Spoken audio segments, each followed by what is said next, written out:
علیہ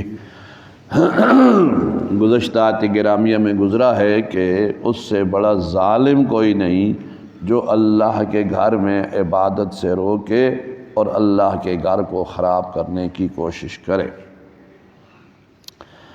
اللہ کی عبادت سے روکنے کا ایک طریقہ تو یہ ہے بھائی کہ مسجد میں نہ آنے دے، مسجد کا دروازہ بند کر دے، کوئی اور ایسے کام کرے جس کی وجہ سے مسجد میں نمازی نہ آئیں، پریشان کرے، راستے خراب کر دے، راستہ روکنے کی کوشش کرے، اور کوئی ایسے مسائل۔ اور دوسرا یہ ہے کہ خود مسجد کے اندر ایسے اعمال کرے جن اعمال کی وجہ سے نمازیوں کو تکلیف ہوتی ہو۔ مثلاً بعض مساجد ایسی ہوتی ہیں جو دربار کے ساتھ ملی ہوتی ہیں، جیسے ہمارے بر صغیر میں خصوصاً یہ حال ہے کہ جو دربار ہے اس کو آپ دیکھو تو ساتھ جو مسجد ہے اس کی حالت دیکھو، اول تو ہوتی ہی نہیں، اور جہاں ہوتی ہے نا وہاں دربار پر جھنڈے اور جناب چادریں اور پتہ نہیں سنگ مرمر اور کیا کچھ لگاتے ہیں لوگ، اور ساتھ مسجد ٹوٹی ہوئی ہوتی ہے،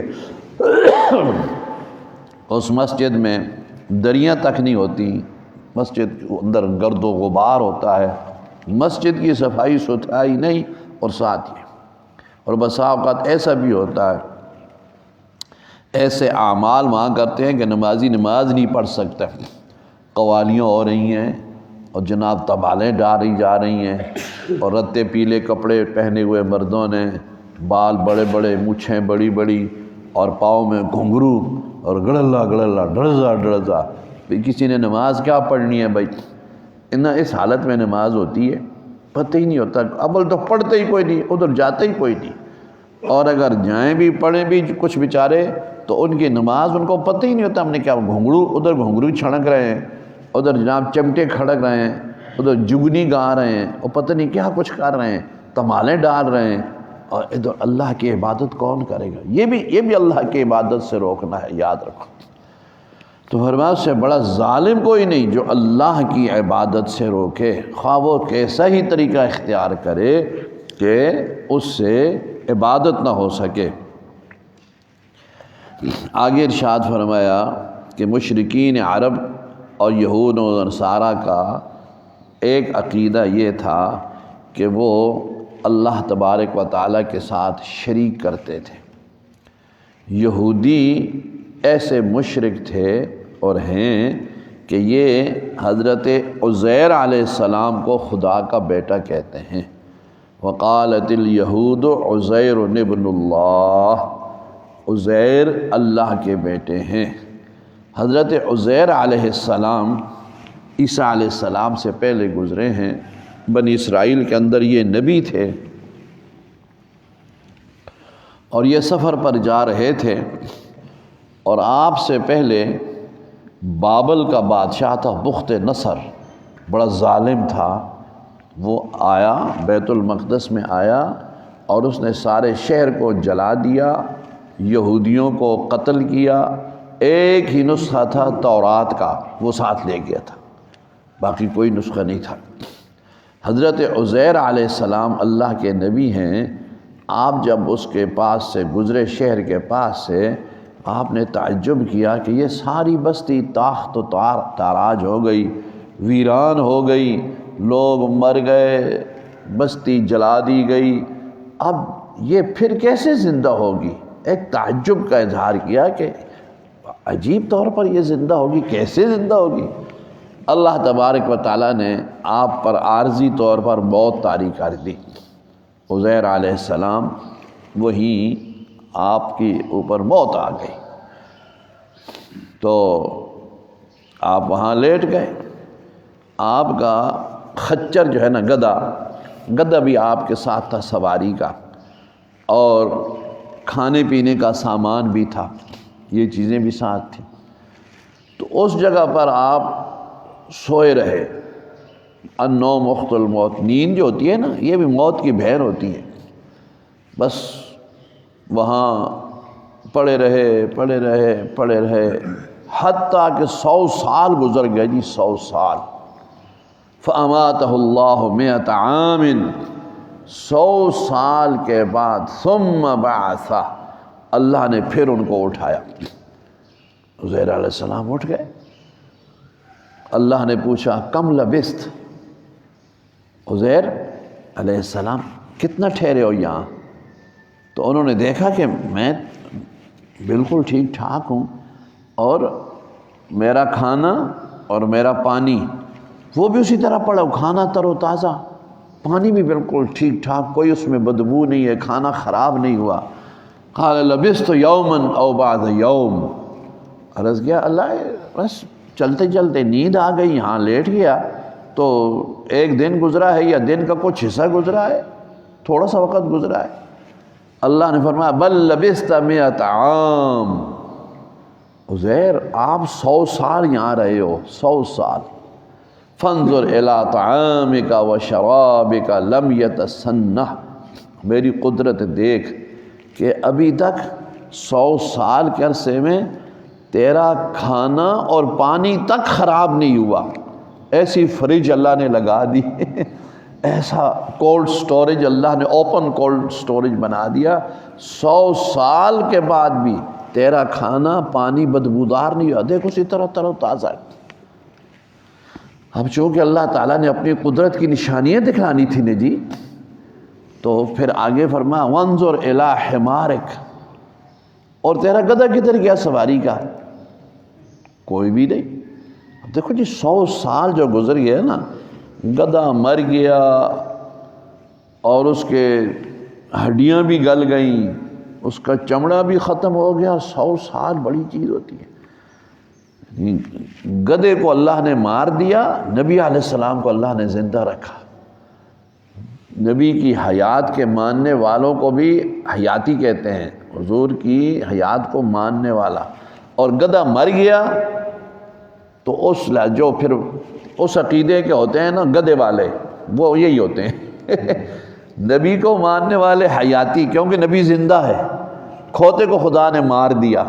تو ایک ایسا بھی طبقہ ہے جو اللہ یعذ باللہ انبیاء کے بارے میں بھی کہتا ہے کہ نبی بھی مر گیا، بس ختم ہو گیا، ادھر کچھ بھی نہیں ہے، مدینے جانے کی کیا ضرورت ہے. اللہ یعذ باللہ اس طرح کے باتیں کرتے ہیں. اللہ ان کو بھی ہدایت نصیب فرمائے. اللہ نے نبی علیہ السلام کو بلکہ ان کے کھانے پینے کو بھی زندہ رکھا، اور گدھا جو تھے اس کو اللہ نے مار دیا، مر گیا، مٹی میں مل گیا. فرمایا اے عزیر علیہ السلام دیکھو گدھا کدھر ہے؟ گدھا تو کوئی بھی نہیں تھا. فرمایا وانظر الی العظام کیف ننشزها ثم نکسوها لحما، اے عزیر اب دیکھنا میں کس طرح اس کی ہڈیوں کو اکٹھا کرتا ہوں، پھر اس پر گوشت چڑھاتا ہوں، اس کو زندہ کر کے تیرے سامنے کھڑا کر دیتا ہوں. چنانچہ تھوڑی سی آواز آئی ٹینچو ٹینچو اس طرح کی، گڑچ گڑچ ٹرک ٹرک، جلدی جلدی وہ ہڈیاں ساری جڑ گئی. اللہ نے اس پر گوشت چڑھا دیا، گدھا سامنے زندہ کھڑا ہو گیا. فرمایا دیکھ عزیر اسی طرح ہم ان بستیوں کو زندہ کر دیں گے، ہمارے لیے کوئی مشکل نہیں ہے. تو پھر جب عزیر علیہ السلام اپنی قوم میں گئے تو فرمایا میں عزیر ہوں. انہوں نے کہا تو 100 سال پہلے چلا گیا، وہ تم کدھر سے عزیر آ گئے؟ فرمایا نہیں میں عزیر ہوں، میں عزیر ہوں، میں عزیر ہوں، اللہ کا نبی ہوں. تو نہیں مانتے تھے تو فرمایا اچھا میں تمہیں تورات سنا لیتا ہوں، وہی تورات جو اس کا ایک نسخہ بھی اس وقت دنیا میں نہیں، کوئی حافظ نہیں، میں تمہیں تورات سناتا ہوں. چنانچہ عزیر علیہ السلام نے قوم کو تورات سنائی تو انہوں نے کہا کہ ہاں ٹھیک ہے، اب تو نبی نہیں ہے بلکہ تو خدا کا بیٹا ہے. اللہ یعذ باللہ جب یہ سی بات دیکھی نا، اللہ کے ساتھ شریک بنا لیا، عزیر ابن اللہ، کہ تو اللہ کا بیٹا ہے. 100 سال بعد اللہ نے تجھے پھر زندہ کر دیا تو اللہ کا بیٹا ہے. ایک عقیدہ یہودیوں کا یہ. وقالت النصارى المسیح ابن اللہ، عیسائیوں نے کیا کہا تھا؟ عیسیٰ علیہ السلام خدا کے بیٹے ہیں. کیوں؟ بغیر باپ کے پیدا ہوئے ہیں. جب بغیر باپ کے پیدا ہوئے ہیں تو لازماً یہ اللہ کے بیٹے ہیں. اور مشرکین عرب کیا کہتے تھے؟ یہ جو فرشتے ہیں یہ خدا کی بیٹیاں ہیں. فرشتوں کو خدا کی بیٹیاں کہا کرتے تھے۔ تو یہ تینوں اس طرح مشرک ہو گئے۔ یہودیوں نے عزیر علیہ السلام کو خدا کا بیٹا کہا، عیسائیوں نے عیسیٰ علیہ السلام کو خدا کا بیٹا کہا، اور مشرکین عرب نے فرشتوں کو خدا کی بیٹیاں کہا۔ اور یہ اس لیے کہ وہ بغیر باپ کے پیدا ہو گیا، یہ 100 سال بعد زندہ ہو گیا، اور فرشتے کیا عجیب مخلوق ہے۔ تو اس کا رد فرمایا کہ سبحانہ، اللہ تعالیٰ ان چیزوں سے پاک ہے، اللہ کو اولاد کی ضرورت ہی نہیں۔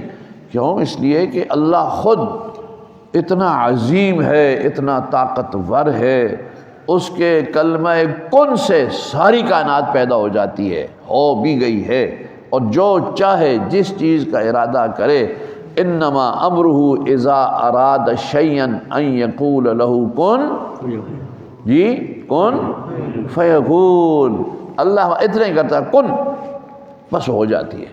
کن بھی میرے آپ کے سمجھانے کے لیے فرمایا، ورنہ ادھر ارادہ خداوندی میں ایک چیز آئی اور وجود میں آ گئی، بس اللہ کا ارادہ ہوا اور وہ چیز سامنے آ گئی۔ اس لیے فرمایا اس کو کیا ضرورت ہے؟ اللہ کو کوئی ضرورت نہیں اولاد کی، لم یلد ولم یولد ولم یکن لہ کفوا احد۔ اسی چیز کو اس آیت گرامیہ میں ارشاد فرمایا۔ یہ آیت پڑھ لو بھائی۔ اعوذ باللہ من الشیطان الرجیم، پناہ مانگتا ہوں میں اللہ کی شیطان مردود سے۔ بسم اللہ الرحمن الرحیم، شروع کرتا ہوں ساتھ نام اللہ کے جو نہایت مہربان بخشنے والا ہے۔ وقالوا اتخذ اللہ ولدا سبحانہ، اور یہ کہتے ہیں بنا لی اللہ نے اپنے لیے اولاد، اللہ اولاد سے پاک ہے۔ اللہ تبارک و تعالیٰ کو ضرورت ہی کوئی نہیں۔ بھئی بندہ اولاد کی تمنا کیوں کرتا ہے؟ میں بوڑھا ہو جاؤں، میرے بڑھاپے میں میرا سہارا ہو، میری جائیداد ہے، اس کے بعد اس کا والی وارث ہو، میرا بڑا کام ہے، میرے بعد میرے کام کو یہ سنبھالے، میرا نام روشن کرے، آگے جو ہے میری نسل چلے۔ یہ انسان کی یہ خواہش اور تمنا ہوتی ہے جو اولاد کو چاہتا ہے۔ بھئی اللہ تبارک و تعالیٰ کو ان چیزوں کی کیا ضرورت ہے؟ نہ اسے کسی سہارے کی ضرورت ہے، نہ اسے کسی طاقت کی ضرورت ہے، نہ اسے کسی اور ایسی بات کی ضرورت ہے جس میں انسان اولاد کا محتاج ہوتا ہے۔ آگے فرمایا ساری کائنات ہے ہی اللہ کی، اور جب اللہ چاہے جس چیز کو چاہے ہو جاتی ہے، تو وہ اس کو اولاد کی ضرورت ہی کوئی نہیں۔ سبحانہ، اللہ پاک ہے اولاد سے۔ اور یہ بھی یاد رکھو، اولاد کا ہونا یہ کمزوری ہوتی ہے، یہ بھی یاد رکھو، اولاد کا ہونا یہ انسان کی کمزوری ہوتی ہے۔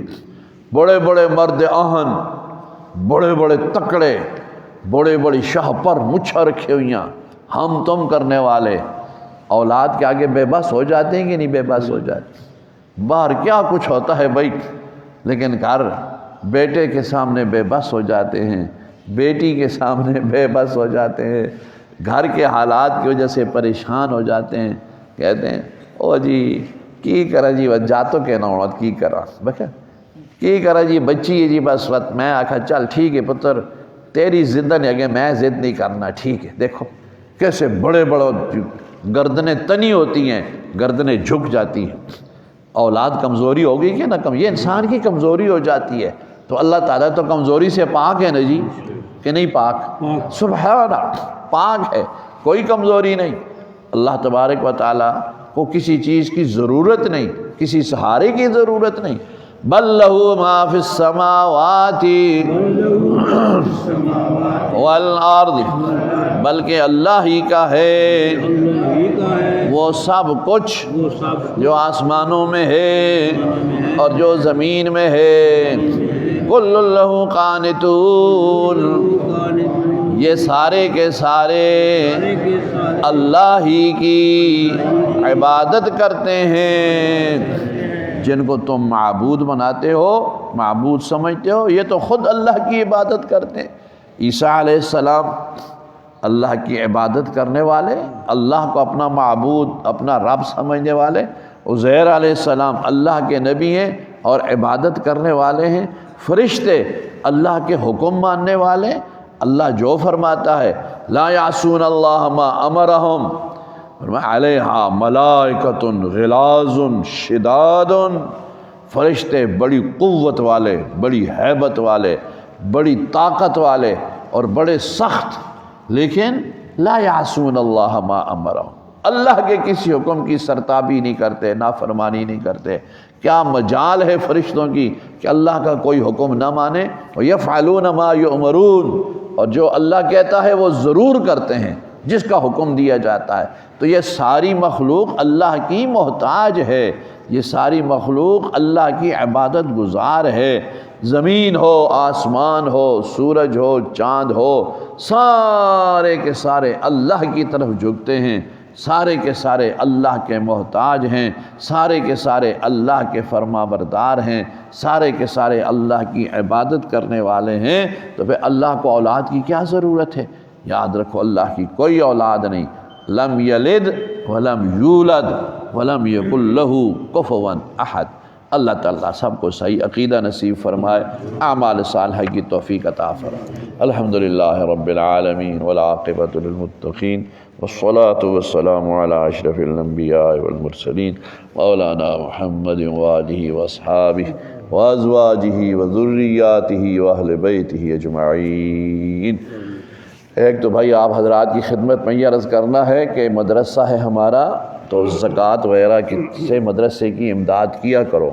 محلے والے اس میں سستی کرتے ہیں، باہر سے تو لوگ امداد کرتے ہیں، مگر محلے والے جو ہیں نا آپ نمازی حضرات، وہ بھی ماشاءاللہ کچھ ہیں، لیکن سب کا نام ہونا چاہیے۔ اب کس کا نام ہوتا ہے کس کا نام نہیں ہوتا یہ آپ مجھ سے بہتر سمجھتے ہو، کیونکہ وہ سب کو پتہ ہے نا، مجھے بھی پتہ ہے میں کیا کرتا ہوں، آپ کو بھی پتہ ہے، اس لیے اہل محلہ پر بھی یہ ضروری ہے کہ وہ مدرسے کی امداد کیا کرو زکوٰۃ سے۔ اب آنے والا مہینہ زکوٰۃ کا ہے، رمضان شریف، تو زکوٰۃ ویسے بھی دینی تو ہوتی ہے نا بھائی، ویسے بھی یہ دینے کی چیز ہے، یہ بندہ جو زکوٰۃ دیتا ہے گھر میں تو نہیں رکھتا، تو بجائے اس کے کہ ادھر ادھر مدرسے کے ساتھ تعاون کیا کرو ایک۔ اور دوسرا ہمارا خیال یہ ہے کہ اگر ایسی کوئی صورت پیدا ہو جائے کہ ہم کو ایک پیکج بنا لیں گے کہ بھئی ایک آدمی کو جو مستحق ہو اس کو کتنا کتنا کچا راشن دے دیا جائے، مثلا ایک توڑا آٹے کا ہو جائے، تھوڑا سا گھی ہو جائے، اس طرح پیکج انشاءاللہ ہم بنائیں گے۔ اس سلسلے میں بھی آپ اگر تعاون فرمائیں تو اس میں بھی انشاءاللہ آپ کا حصہ ہوگا۔ تو وہ کچھ ایسے مستحق افراد ہوتے ہیں جن کے گھر میں راشن دے دیا جاتا ہے، تو رمضان شریف سارا نہیں تو چلو 5-10 دن 15 دن بھی اگر ان کے اچھے گزر گئے، بھائی اتنے روزے بھی انہوں نے صحیح رکھ لیے، تو انشاءاللہ ہماری نجات کے لیے ہو سکتا ہے اللہ تعالیٰ اس کو قبول فرما لے، ہماری بخشش ہو جائے۔